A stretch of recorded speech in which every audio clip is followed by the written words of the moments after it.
കഴിഞ്ഞ ദിവസം ഞങ്ങളൊന്ന് പുറത്ത് പോയ കൂട്ടത്തിൽ ദാണ്ട ഈ പെറ്റ് ഷോപ്പിൽ കൂടി ഒന്ന് കയറിയിട്ടുണ്ടായിരുന്നേ.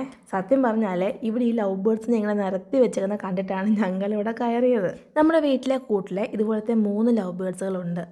അതിൻ്റെ കൂട്ടത്തിൽ കുറച്ചെണ്ണത്തോടെ വാങ്ങിയിടണമെന്ന് കുറച്ച് നാളായിട്ട് ഞാൻ കരുതുന്നുണ്ട്. പക്ഷേ ഇതുവരെ നടന്നില്ല. എന്തായാലും കണ്ട സ്ഥിതിക്ക് നേരെ അങ്ങ് വാങ്ങിയേക്കാമെന്ന് കരുതി ഞങ്ങൾ ഒരു 2 എണ്ണത്തിനെ കൂടി വാങ്ങിയിട്ടുണ്ട്. പിന്നെ ഇവിടെ കുറേ മീനുകളെയൊക്കെ ഞങ്ങൾ കണ്ടു കേട്ടോ. ഇതിൻ്റെ പേരും കാര്യങ്ങളൊന്നും എനിക്ക് അറിയത്തില്ല. അതുകൊണ്ട് ഞാൻ ഇതിനൊന്നും വാങ്ങാൻ പോയില്ല. പിന്നെ എൻ്റെ മോൻ പറഞ്ഞുകൊണ്ട് അവനൊരു ഫൈറ്ററിനെ വാങ്ങിക്കൊടുത്ത് കുളത്തിലേക്ക് ഇടാൻ വേണ്ടി കുറച്ച് ഗപ്പിയെ ഞങ്ങൾ വാങ്ങിയിട്ടുണ്ട്. ഇതൊക്കെയായിട്ട് ഞങ്ങൾ വീട്ടിൽ വന്നപ്പം ഇതെന്ത് സാധനം എന്നുള്ള അർത്ഥത്തിൽ ഇവൻ മണവും പിടിച്ച് ഞങ്ങളുടെ വട്ടം നടക്കുന്നുണ്ടായിരുന്നു.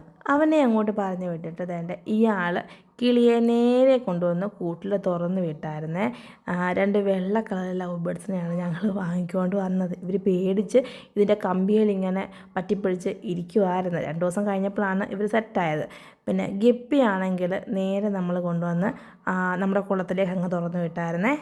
ഞങ്ങളിതൊക്കെ ചെയ്യുമ്പോഴേ ഇവരിതെന്ത് കാണിക്കുമെന്നുള്ള അർത്ഥത്തിൽ ഇയാൾ ഞങ്ങളുടെ പുറകിൽ നടക്കുന്നുണ്ടായിരുന്നു. പിന്നെ ആണെങ്കിൽ നമ്മുടെ ഫൈറ്ററിനെ ഇടാൻ വേണ്ടി നമ്മുടെ വീട്ടിൽ പണ്ടുള്ള ഒരു ബൗളാണ് ഇത് ഉപയോഗമില്ലാതെ കുറച്ച് നാളായിട്ട് പുറത്ത് അങ്ങ് ഇങ്ങോട്ട് കിടക്കുന്നുണ്ട്. അപ്പോൾ അത് ഞാൻ എടുത്തുകൊണ്ട് വന്ന് നന്നായിട്ടൊന്ന് കഴുകി വൃത്തിയാക്കി എടുത്തായിരുന്നേ. പിന്നെ അതിൽ തന്നെ കിടന്ന ആ കല്ലുകളൊക്കെ ഒന്ന് കഴുകി വൃത്തിയാക്കി അതിൽ തന്നെ വെച്ചിട്ട് ഞാൻ വെള്ളവും അങ്ങ് നിറച്ചേ. പിന്നെ എനിക്ക് നമ്മുടെ വീട്ടിൽ ഈ ലക്കി ബാമ്പു ഉണ്ടായിരുന്നു. അതിൻ്റെ 3 കമ്പൊക്കെ മുറിച്ചെടുത്ത് അതും ഈ വെള്ളത്തിൽ അങ്ങ് വെച്ച് കൊടുത്ത് ഇച്ചിരി ഭംഗിക്ക് ഇരിക്കട്ടെ. പിന്നെ നമ്മുടെ ഫൈറ്ററിനെ കൂടി അതിലേക്കങ്ങ് തുറന്ന് വിട്ടായിരുന്നേ.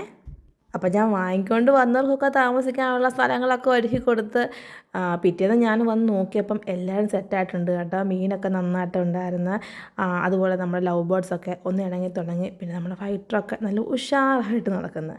അപ്പം ഈ വീഡിയോ ഇത്രയൊക്കെ ഉള്ളു കേട്ടോ. അടുത്തൊരു വീഡിയോ ആയിട്ട് വരുത്തേക്കും ടാറ്റാ.